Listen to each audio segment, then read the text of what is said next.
एक गांव में एक बड़े ही खूंखार दानव ने अपना आतंक फैला रखा था। वो रात में जब चाहे गांव में घुस जाता था और इंसानों को अपना शिकार बना लेता था। उसकी इस खौफनाक हरकत से गांव का हर इंसान बहुत डरता था। इसलिए उसके आतंक से छुटकारा पाने के लिए सारे गांव वाले इकट्ठे हुए। काफी देर तक बातचीत करने के बाद भी गांव वालों के पास कोई समाधान नहीं निकलता। उस विशाल दानव से लड़ने के लिए कोई भी सामने नहीं आ रहा था। दानव के सिर्फ नाम से ही गांव वालों के बीच दहशत फैल जाती थी, इसलिए उससे टकराने की हिम्मत कोई भी जुटा नहीं पा रहा था। बिना किसी समाधान के ही सारे गांव वाले अपने अपने घर निकल जाते हैं। रोज की तरह खूंखार दानव गांव में आता है। उसकी आहट सुनते ही सब अपने अपने घरों के दरवाजे बंद करके छुप जाते हैं। दानव ताज़ा मांस की तलाश में गांव के चक्कर लगाने लगता है, तभी उसको इंसानी मांस की सुगंध आई। इंसान की सुगंध सूंघते सूंघते दानव जंगल की ओर निकल जाता है। वहां जाकर वो देखता एक आदमी पेड़ के नीचे सो रहा है। उसे देख दानव बहुत खुश होता है। इतने में वो आदमी उठ जाता है और अपने सामने इतने विशाल दानव को देखकर घबरा जाता है और अपनी जान की भीख मांगने लगता है। जब उसे समझ आ जाता है कि दानव उसे छोड़ेगा नहीं, तो वो उससे बचने के उपाय के बारे में सोचने लगता है। थोड़ी देर बाद उसे अपने दादी के सिखाए गए मंत्रों की याद आती है, जिससे वो किसी की भी आंखों में जलन उत्पन्न कर सकता था। तभी उसने मंत्रों को इस्तेमाल करने की सोची। हो जाए इस दानव की नसों में हलचल, और हलचल से उत्पन्न हो इसकी आंखों में जलन। आदमी के मंत्र पढ़ते ही दानव की आंखों में जलन होने लगती है और वो जोर जोर से चिल्लाने लगता है। उसकी आवाज़ गांव तक पहुंच जाती है और सभी गांव वाले डरते डरते जंगल में आ जाते हैं। जब वो सारे वहां पहुंचते हैं तो दानव की बुरी हालत देख वो सब हैरान हो जाते हैं। इतने में वो दानव वहां से दुम दबा कर भाग जाता है। तभी गांव वाले उस आदमी से उसके बारे में पूछते हैं, जिस पर वो कहता है, मैं व्यापार के लिए पास के ही गांव से आया हूँ। मैं शहर जा रहा था।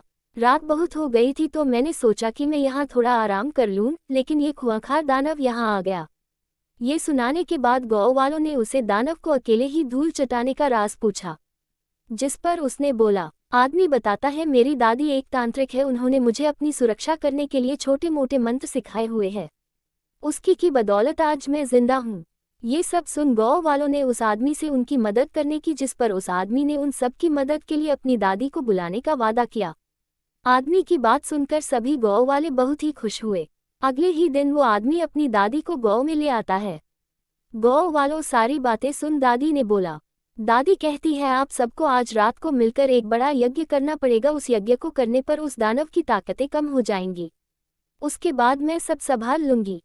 दादी की बात मानकर सब रात में यज्ञ करने की तैयारी शुरू कर देते हैं। रात होते ही खूंखार दानव बदला लेने के लिए फिर से गांव में आता है। सबको एक साथ देख वो बहुत खुश होता है और सोचता है कि आज इन सब का काम तमाम करूंगा। दानव को देखकर सभी डर जाते हैं, लेकिन वो अपनी पूजा बंद नहीं करते और यज्ञ करते रहे हैं। खूंखार दानव हंसता हुआ कहता है, हाँ हाँ हाँ, क्या बात है, आज तुम लोगों को मुझसे डर नहीं लग रहा है। हाँ हाँ, कोई नहीं, जब मैं एक एक करके तुम लोगों को खाना शुरू करूंगा तब तुम लोगों को पता चलेगा। लेकिन जैसे ही दानव उनके पास जाता है तो उसकी शक्तियाँ कमजोर पड़ने लगती है, जिस वजह से उसका शरीर हिल भी नहीं पाता और वही गिर जाता है। इतने में दादी वहां आकर दानव को वहां से चले जाने के लिए बोलती है, लेकिन दानव गांव छोड़ने के लिए साफ मना कर देता है और सांप से बदला लेने की भी धमकी देता है। जिस पर दादी उसे बोलती है, मुझे पता है तेरी जान तेरी नाभि में है, अगर मैं वहां वार करूं तो तू अभी का अभी भगवान को प्यारा हो जाएगा।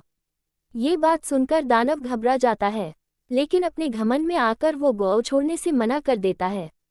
ये देखकर दादी को बहुत ही गुस्सा आता है और वो दानव की नाभि पर अपने जादुई डंडे से वार कर देती है और दानव वहीं मर जाता है। ऐसे दानव अपने घमंड में चूर होकर अपनी मौत को खुद ही आमंत्रित कर देता है। इस कहानी से ये सीखने को मिलती है कि साथ मिलकर अगर कोई काम किया जाए तो उसमें सफलता जरूर मिलती है।